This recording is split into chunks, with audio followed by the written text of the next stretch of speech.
kliče, pridne dekliče, hitra vstanite, bratce mudi.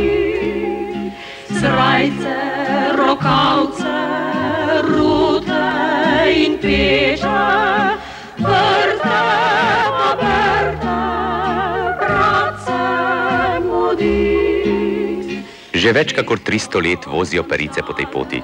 Stari ljudje trdijo celo, da so v Bizoviku prali perilo že takrat, ko je še Turek ropal po naši deželi.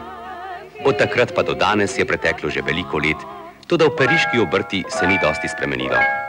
Prastara periška dediščina je prehajala iz roda v rod in postala tako edina dota vsaki perici.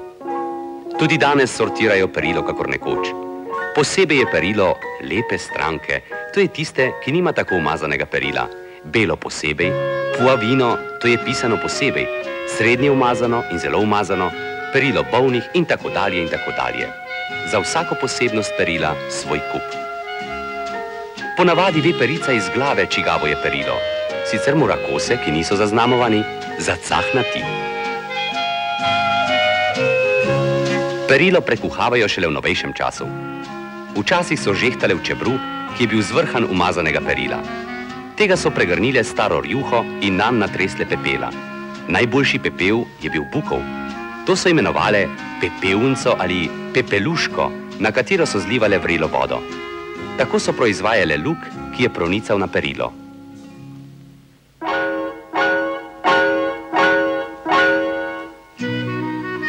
Danes uporabljajo perice le najboljša pralna sredstva. Pred 80 leti pa so začele uporabljati milo, ki so ga kupovale pri Žajfenziderju na Poljanski cesti. Periška obrt se je razvila tudi v drugih vaseh okoli našega mesta, Štepani vasi, Hrušici in Dobrunjah in na drugi strani mesta v Dravljah in vaseh od Šentvida do Posavja. Perice iz teh vasi so bile specializirane bolj za pranje nedeljskega perila starih ljudskih nož. Ukvarjale so se tudi s šivanjem peč.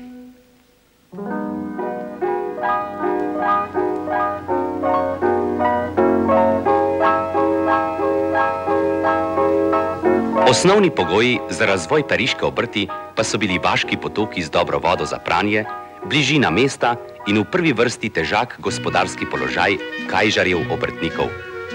V Bizoviku so živeli tesari, zidari, pleskari in kamnoseki, ki so bili vezani na sezonsko delo.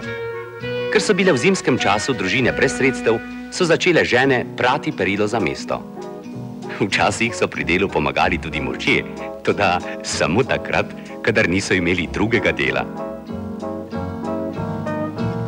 Vsak kos perila, štuk, kakor pravijo temu perice, tolčejo po obeh straneh in za vsako plat velja 10 udarcev.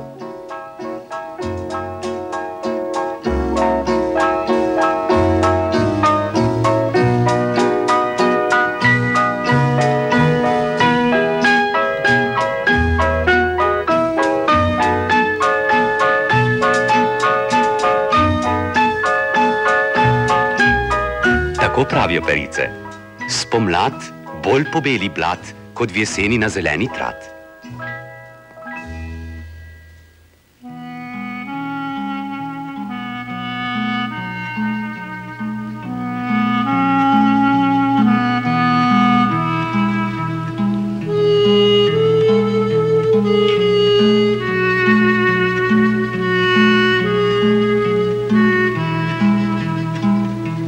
Guanta, cap ali cun je vedno dovolj in nikoli se ne zgražajo nad umazanijo. Pri njih velja pravilo: če bi ljudje ne umazali, perice ne bi imele dela.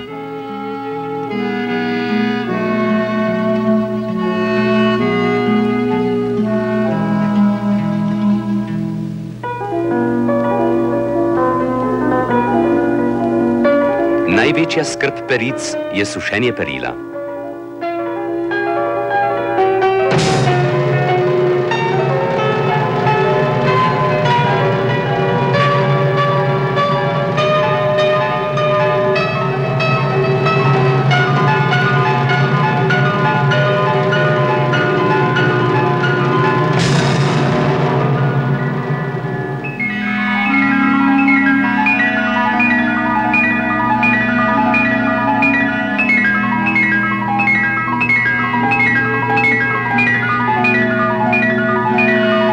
Ob slabem vremenu suše perilo pod streho, v kamrah nad pečjo, kamor obešajo perilo na droščke.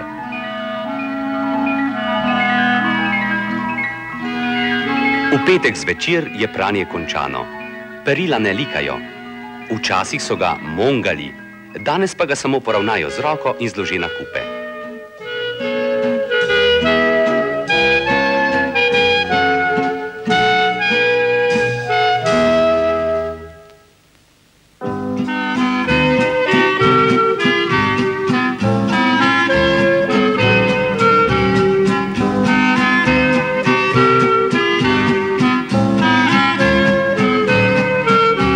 Perice so pri strankah zelo priljubljene in lepo sprejete.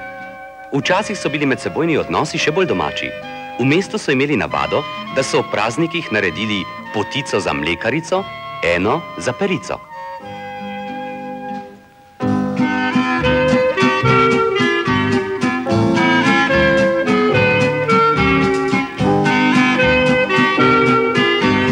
Tako teče enolično življenje peric.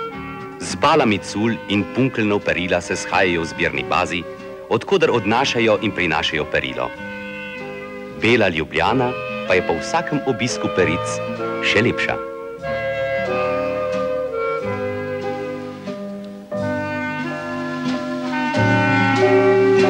Poklic peric je trd in težak. Z velikimi, brezkrvnimi rokami se še danes oklepajo vsakega kosa perila in kljubujejo modernim pralnim strojem in novemu času. Mladi ženski svet pa privlači ta mesto in tovarna bolj kakor pa naporno pranje perila in morda bo prav zaradi tega počasi utihnila pesem bizoviških peric. Mati zakliče, pridne dekliče, hitro vstanite, brat se mudi.